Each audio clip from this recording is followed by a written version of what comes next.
शांति। आज मीठे प्यारे बच्चों को बाबा कहते हैं, बच्चों आपके अंदर अब कर्मातीत अवस्था आएगी जब सब कुछ तैयारी हो जाएगी। पुरानी दुनिया की सफाई की तैयारी जब हो जाएगी तभी हमारे अंदर कर्मातीत अवस्था आ जाएगी। और बाबा कहते हैं, बच्चों तो जिससे तुम्हें सब कुछ मिलता है 21 जन्मों का वर्षा, उसको बिल्कुल नहीं भूलना है और सबके साथ निभाओ, भले कर्म करो, सबके लिए कर्तव्य करो, सेवा में लगे रहो। हाँ, फिर वो सबकी सेवा करो, घर से लेके पूरे विश्व तक की। लेकिन मेरे सिवाय दूसरे किसी को भी बुद्धि में नहीं रखो, तभी क्या हो जाएगी, पावर भर जाएगी। और फिर बाबा कहते हैं सच्चाई और पवित्रता का गुण धारण करो तो सब तरफ सेवा में भी और योग में भी, ज्ञान में भी और धारणा में भी सफलता ज़रूर मिलेगी। तो आइए अपने भ्रुकुटी भाल पर मैं आत्मा राजा विराजमान हो जाइए। मन बुद्धि एकाग्र, प्राणेश्वर बाबा मेरे सामने, बाप दादा मुझे पढ़ाने आए हैं। तो आज है 25/11/2022, बाप दादा मधुबन से। महावाक्य है, मीठे बच्चे अवगुणों को निकाल, साफ दिल बनो, सच्चाई और पवित्रता का गुण धारण करो तो सेवा में सफलता मिलती रहेगी।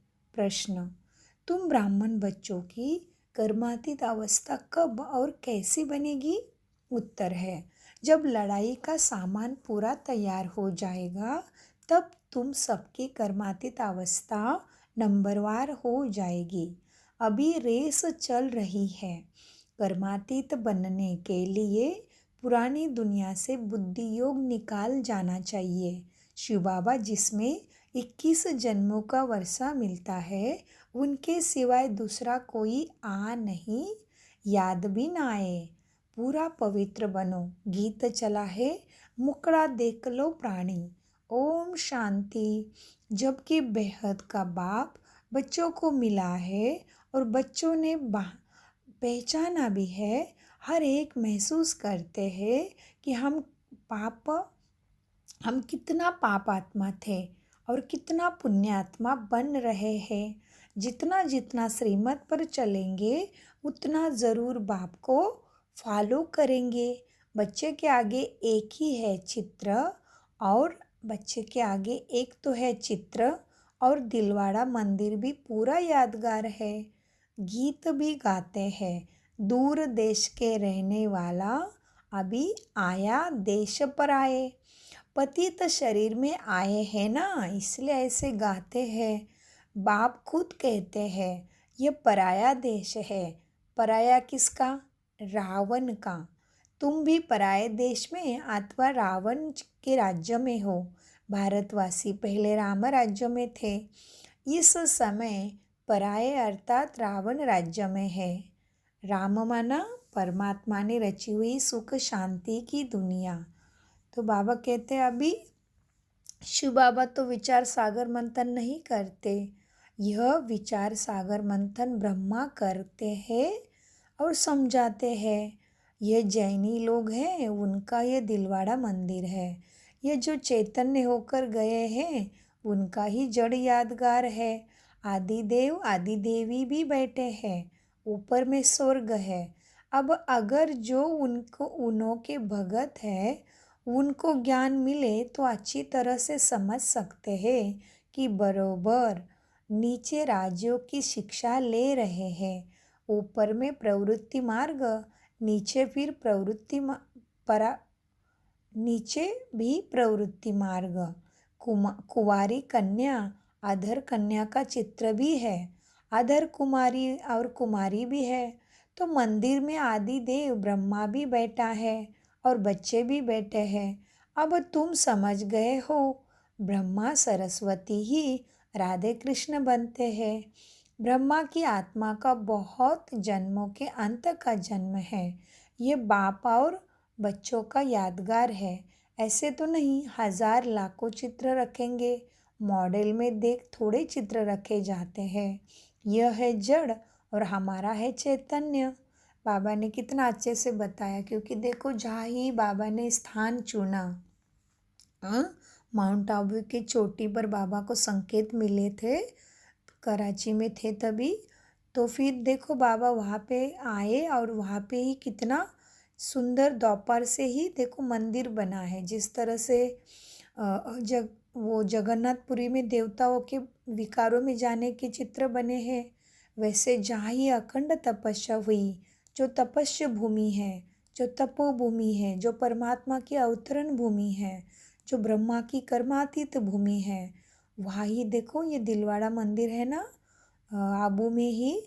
तो बाबा के बताते हैं अभी हम बच्चों को। तो ये मंदिर जो है वो तो जड़ है, हम है चैतन्य। जिन्होंने कल्प पहले भारत को स्वर्ग बनाया है, उनका ही ये यादगार है। जगत अम्बा जगत पिता और उनके बच्चे हैं। मेजोरिटी माताओं की होने के कारण बी के नाम लिख दिया है। मंदिरों में भी कुंवारी कन्या और अधर देवी है। अधर अंदर जाएंगे तो हाथ हाथियों पर मेल्स के चित्र है। ये सब बातें तुम बच्चे ही समझ सकते हो कि क्या है इसका संकेत। तुम अभी साफ दिल बनते हो, आत्मा से अवगुण निकल रहे हैं।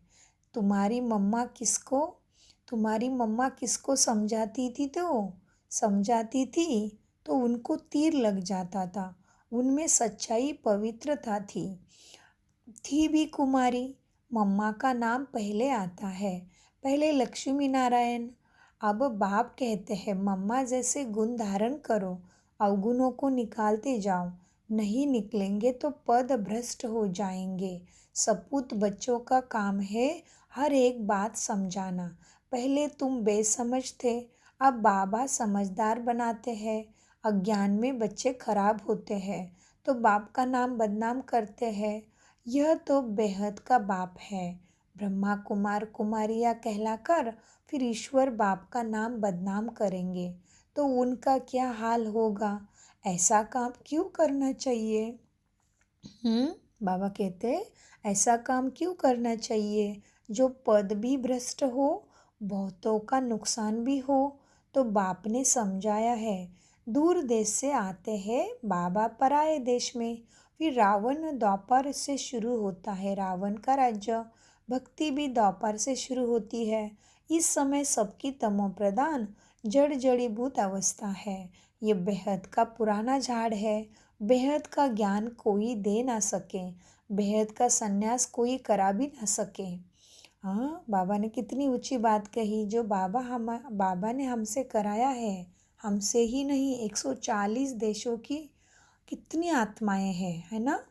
इन्होंने संपूर्ण पवित्रता धारण करके स्वयं को आत्मा अभिमानी परमात्मा के प्यार में ही चला रहे हैं ना। तो बाबा कहते बेहद का संन्यास कोई करा ना सके, वह हद का संन्यास कराते हैं। बेहद का बाप बेहद की पुरानी दुनिया का संन्यास कराते हैं। आत्माओं को समझाते हैं, हे बच्चे, ये पुरानी दुनिया है। तुम्हारे अब 84 जन्म पूरे हुए हैं। महाभारत लड़ाई सामने खड़ी है, विनाश अवश्य होना है। इसलिए बेहद के बाप और वर्षे को याद करो। हे आत्माएं, सुनती हो? हम आत्मा है, परमात्मा बाप हमको पढ़ाते हैं। जब तक ये निश्चय पक्का नहीं, गोया कुछ भी नहीं समझेंगे। पहले ये निश्चय करें कि हम आत्मा अविनाशी है। हम अशरीरी आत्मा शरीर में आकर प्रवेश करती है, नहीं तो आदम शुमारी वृद्धि को कैसे पाए। जैसे आत्माएं परमधाम से आकर शरीर में प्रवेश करती है, वैसे परमपिता परमात्मा भी इस शरीर में प्रवेश करते कर तुमको कहते हैं, तुम हमारे बच्चे हो, तुम मुझे सागर के बच्चे। देखो, विकारों में जलकर खाक हो गए हो। अब मैं आया हूँ तुमको पावन बनाकर वापस घर ले जाने के लिए। जो विकारों में जास्ती जाते हैं उनको ही पतित भ्रष्टाचारी कहा जाता है। ये सारी दुनिया ही विकारी है। इसलिए ड्रामा प्लान अनुसार मैं रावण के देश में ही आया हूँ। 5000 वर्ष पहले भी आया था। हर कल्प आता हूँ और आता भी संगम युगे। बच्चों को मुक्ति जीवन मुक्ति देने आता हूँ। सतयुग में है जीवन मुक्ति, बाकी सब है मुक्ति में रहते हैं। तो भी इतने सब जो आत्माएं हैं उनको लॉ ले कौन आ जाएगा। बाप को ही लिबरेटर और गाइड कहा जाता है। बाप ही आकर भक्तों को भक्ति का फल देते हैं। तुम ही पुजारी से पूज्य बनते हो। बाबा कोई और तकलीफ नहीं देते। दिलवाड़ा मंदिर में चित्र बरोबर ठीक है। बच्चे योग में बैठे हैं, उन्हों को शिक्षा देने वाला कौन है? परमपिता परमात्मा का चित्र भी है। शिव बाबा ब्रह्मा द्वारा सतयुग की स्थापना करते हैं। यह भी चित्र देखो, झाड़ के नीचे तपस्या कर रहे हैं। ब्रह्मा सरस्वती की भी माँ हो गई। गाया भी जाता है, तमेव माता च पिता तमेव। निराकार को कैसे कह सकते? उसमें उसने प्रवेश किया है तो यह माता पिता बनी है। सन्यास तो निवृत्ति मार्ग वाले हैं। आपने मुख से कहते हैं कि हमारे फॉलोअर्स हैं। यह वो कहते हैं हम फॉलोअर्स हैं। यहाँ तो माता पिता दोनों हैं कहते हैं, इसलिए कहते हैं। फिर सभी गाते हैं ना, सन्यासी भी गाते हैं कि तमेव माता च पिता तमेव बंधु सखा शरणम सर्व मम तमेव कहते हैं ना। तो बाबा कहते हैं जिसमें प्रवेश करते हैं वह भी पढ़ते रहते हैं तो सखा भी वही बन जाते हैं। शिव बाबा कहते हैं मैंने ब्रह्मा द्वारा एडॉप्ट किया है। तुम राजयोग सीख रहे हो।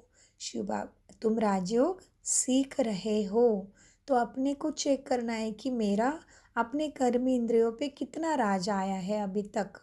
हाँ, कितनी ज्ञान के अनुसार आंखें संकल्प दृष्टि कृति वृत्ति चलती है, खुद चेक करना है। बाबा कहते तुम राजयोग सीख रहे हो। शिव बाबा को अपना शरीर तो है नहीं, वहाँ मंदिर में लिंग रखा है। दिलवाड़ा का अर्थ कोई समझ न सके। आदर कुमारी, कुमारी कन्या भी है। सिखलाने वाले शिव का भी चित्र है। स्वर्ग का मालिक बनाने वाला जरूर उस्ताद चाहिए। वहाँ श्री कृष्ण की बात नहीं। जब ब्रह्मा बैठा है वहाँ श्री कृष्ण कैसे आए? श्री कृष्ण की आत्मा तपस्या कर रही है सुंदर बनने के लिए। अभी वह शाम है। ऊपर में वैकुंठ के चित्र सुंदर खड़े हैं। ब्राह्मण ब्राह्मणियाँ ही फिर देवता बनेंगे। तुम्हें ऐसा बनाने वाला सबसे ऊंचा है तो यह दिलवाड़ा मंदिर भी सबसे ऊंचा बनाया है। तुम बच्चे ज्ञान तो सबको देते हो, लेकिन कई समझते हैं कि ज्ञान में आकर पति पत्नी दोनों साथ रहे, पवित्र रहे। यह तो बहुत बड़ी ताकत है, परंतु यह नहीं समझते हैं कि यह सर्वशक्तिमान बाप की ताकत है। बाप देखो स्वर्ग की कितनी भीति देते हैं। हाँ, भीति माना स्वर्ग का कितना सारा आपको उसका प्राप्ति कितनी सारी है वो बताते हैं। बच्चे पवित्र बनो तो स्वर्ग के मालिक बन जाएंगे। माया के तूफान तो बहुत आएंगे। बाप कहते हैं बच्चे तुम कितना फर्स्ट क्लास थे, तुमको क्या हो गया? बाबा झट बताएंगे। इस समय ब्राह्मणों की माला में नंबरवार कौन कौन है, परंतु सब कायम नहीं रहेंगे। कमाई में दशाएं बैठती है ना। किसको राहु की दशा बैठती है तो फिर छोड़ चले जाते हैं पुरानी दुनिया में। कहते हैं हमसे मेहनत नहीं होती है, बाबा को याद नहीं कर सकते। नहीं कहने से नास्तिक बन जाते हैं। दशाएं फिरती रहती है। माया के तूफान आने से ढीले हो जाते हैं। अगर भागंती हो गया तो समझेंगे शाम बन गया। यहाँ आते हैं सुंदर बनने। तुम ब्राह्मण कुल वाले शाम से सुंदर बन रहे हो। यहाँ बहुत ज़बरदस्त कमाई है। बच्चे जानते हैं मम्मा बाबा लक्ष्मी नारायण बनेंगे। कहते हैं बाबा हम भी आप जैसे पुरुषार्थ कर ज़रूर तख्तनसीन बनेंगे, वारिस बनेंगे, परंतु फिर भी ग्रहचारी बैठ जाती है। चलन भी अच्छी चाहिए। तुम्हारा धंधा है घर घर में ये परमात्मा का संदेश सभी आत्माओं को पहुंचाना। शिव बाबा को याद करो तो विकर्म विनाश होंगे। विनाश भी सामने खड़ा है माना। विनाश माना मुख्यतः यही समझना है कि अगर हमने अपने अंदर के विकार, काम, क्रोध, लोभ, मोह, अहंकार ये खत्म नहीं किया, इसके अनुसार कर्म करना बंद नहीं किया, तो हमें बहुत दुख आएगा। तो वो मन में भी आ सकता है, फिर क्या रिश्ते नाते से आ सकता है, शरीर में आ सकता है, पैसा, प्रॉपर्टी, क्या क्या सुख की साधन है उसमें सब में दुख आ सकता है। उसको कहते हैं विनाश सामने खड़ा है। अगर हमने परमात्मा से अपना बुद्धि योग लगाया, परमात्मा के गुण जो है, आत्मा के भी वही स्वधर्म है, उसको स्वीकार किया और उसके अनुसार अपने कर्म, मन, बुद्धि, संकल्प चलाना शुरू किया, तो ज़रूर सुख शांति का अनुभव इसी दुख की दुनिया में हमें होगा। परमात्मा की छत्र छाया भी मिलेगी। हमारे ही कर्मों का कुछ भी हिसाब किताब सामने आएगा तो भी बाबा उसमें से ज़रूर पार कराएगा, मन में इतनी शक्ति देगा। इसलिए बाबा कहते बच्चों देखो, याद करो शिव बाबा को, विनाश सामने खड़ा है। तुम मुझे निमंत्रण देते हो, तुम्हारी दिन प्रतिदिन वृद्धि होती जाएगी, सेंटर्स खुलते जाएंगे, ये इतना बड़ा मकान भी कम पड़ जाएगा। आगे चल कितने मकान चाहिए, ड्रामा में आने वाले के लिए प्रबंध भी ज़रूर चाहिए ना। देखो ये मुरली चली है 55 साल पहले या 56-58 साल पहले चली है, तो आज देखो सब कुछ वही हो रहा है ना जो परमात्मा ने बोला है। तो समझदार को इशारा काफ़ी। तो इसलिए बाबा कहते हैं ड्रामा में आने वाले के लिए फिर यहाँ सब प्रबंध भी चाहिए। बच्चे अपने लिए सब कुछ कर रहे हैं तो बच्चों को बेहद की खुशी होनी चाहिए, परंतु माया घड़ी घड़ी बुद्धियोग तोड़ देती है। अभी माला बना नहीं सकती, अंत में रुद्रमाला बनेगी, फिर विष्णु की माला बन जाएगी। बाबा कितना अच्छी रीति समझाते हैं। अम्बा के मंदिर में आगे भी अपना सेंटर होना चाहिए जो सबको समझाया जाए। तो अभी यह ज्ञान ज्ञानेश्वरी है, वहाँ भी भीड़ मच जाएगी। तुम सिर्फ काम करो, पैसे छमछम कर आ जाएंगे। ड्रामा में पहले से नोंद हुआ है, तुम 10 सेंटर खोलो, बाबा ग्राहक दे देंगे, परंतु सेंटर ही नहीं खोल सकते। कलकत्ता जैसे शहर में तो बहुत सेंटर्स खुलने चाहिए। हिम्मत है बच्चे, मदद है बाप, किसको भी टच कर देंगे बाबा। काम तुमको करना है। बहुरूप के बच्चे, तुम बहुरूप धारण कर ये सर्विस कर सकते हो, कहाँ भी जाकर बहुतों का कल्याण कर सकते हो। जैनियों की भी सर्विस करनी है। बहुत अच्छे बड़े जैनी हैं, परंतु बच्चों की इतनी विशाल बुद्धि नहीं है जो सर्विस करे। कुछ देह अभिमान रहता है। अच्छा, मीठे मीठे सिके लदे बच्चों प्रति माता पिता बाप दादा का याद प्यार गुड मॉर्निंग। रूहानी बाप की रूहानी बच्चों को नमस्ते। हम रूहानी बच्चों का रूहानी बाप दादा को याद प्यार गुड मॉर्निंग, नमस्ते मीठे बाबा, नमस्ते। धारणा के लिए मुख्य सार, बाप का बनकर माया के वश नहीं होना है, कर्मातीत बनने का पुरुषार्थ करना है, बाप को भूल नास्तिक नहीं बनना है। नंबर 2, वृद्धि से बेहद का संन्यास बुद्धि से। बाबा क्या कहते हैं धारणा में, नंबर 2 पॉइंट है, बुद्धि से बेहद का संन्यास करना है, बेहद खुशी में रहकर विशाल बुद्धि बन सेवा करनी है। वरदान, दिल की समीपता द्वारा सहयोग का अधिकार प्राप्त कर उमंग उत्साह में उड़ने वाले तीव्र पुरुषार्थी भव। वरदान का विश्लेषण है, जो बच्चे दूर बैठे भी सदा बाप के दिल के समीप है, उन्हें सहयोग का अधिकार प्राप्त है और अंत तक सहयोग मिलता रहेगा। इसलिए इस अधिकार की स्मृति से कभी भी तो ना तो कमज़ोर बनना है, ना ही दिल शिकस्त, ना पुरुषार्थ में असाधारण पुरुषार्थी बनना, ना दिल शिकस्त बनना।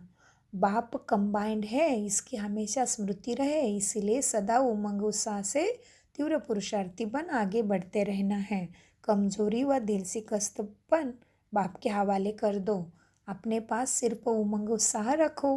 कितनी प्यारी बातें कही ना बाबा ने, स्लोगन है।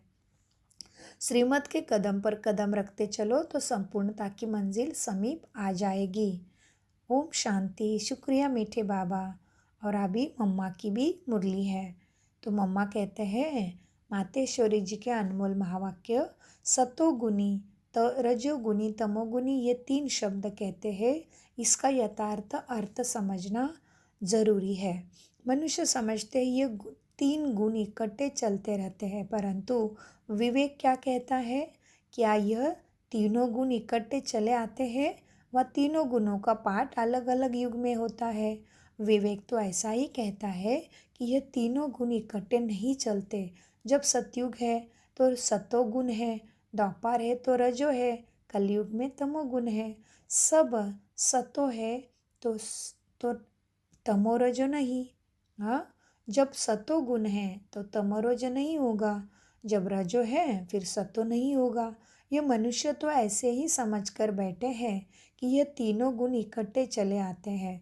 ये बातें कहना सरासर भूल है। वो समझते हैं जब मनुष्य सच बोलते हैं, पाप कर्म नहीं करते हैं, तो वो सत्वगुण हैं। परंतु विवेक कहता है जब हम कहते हैं सत्वगुण, तो इस सत्वगुणों का मतलब है संपूर्ण सुख खोया। सारी सृष्टि सत्वगुणी है। बाकी ऐसे नहीं कहेंगे कि जो सच बोलता है वह सत्वगुणी है और जो झूठ बोलता है वह कलयुगी तमोगुणी है। ऐसे ही दुनिया चलती आती है। अब जब हम सत्ययुग कहते हैं तो इसका मतलब है सारी सृष्टि पर सत्वगुण सत्व प्रधान चाहिए। हाँ, कोई समय ऐसा सतयुग था जहाँ सारा संसार सत्वगुणी था। अब वो सत्ययुग नहीं है, अभी तो है कलयुग दुनिया। गोया सारी सृष्टि पर तमो प्रधानता का राज्य है। इस तमोगुणी समय पर फिर सतोगुण कहाँ से आया? अब है घर, अब है अभी इस सतयुग कलयुगी घर में क्या है? घोर अंधियारा, जिसको ब्रह्मा की रात कहते हैं। ब्रह्मा का दिन तो सतयुग और ब्रह्मा की रात है कलयुग।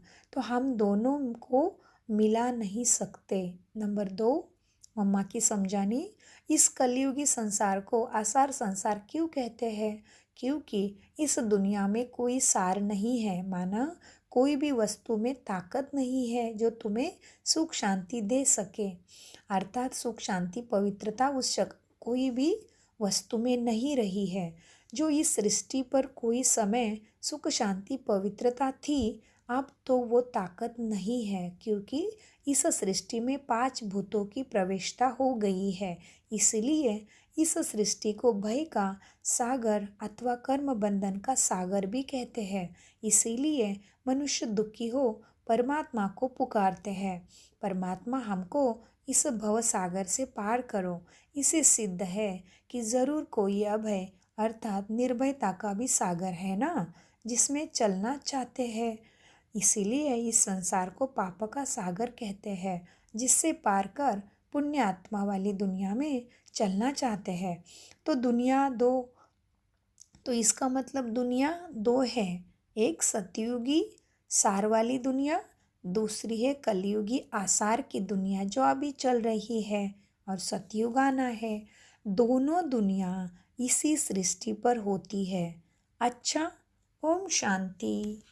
मीठे प्यारे बाप दादा का और मम्मा का अनगणित पदम गुना शुक्रिया।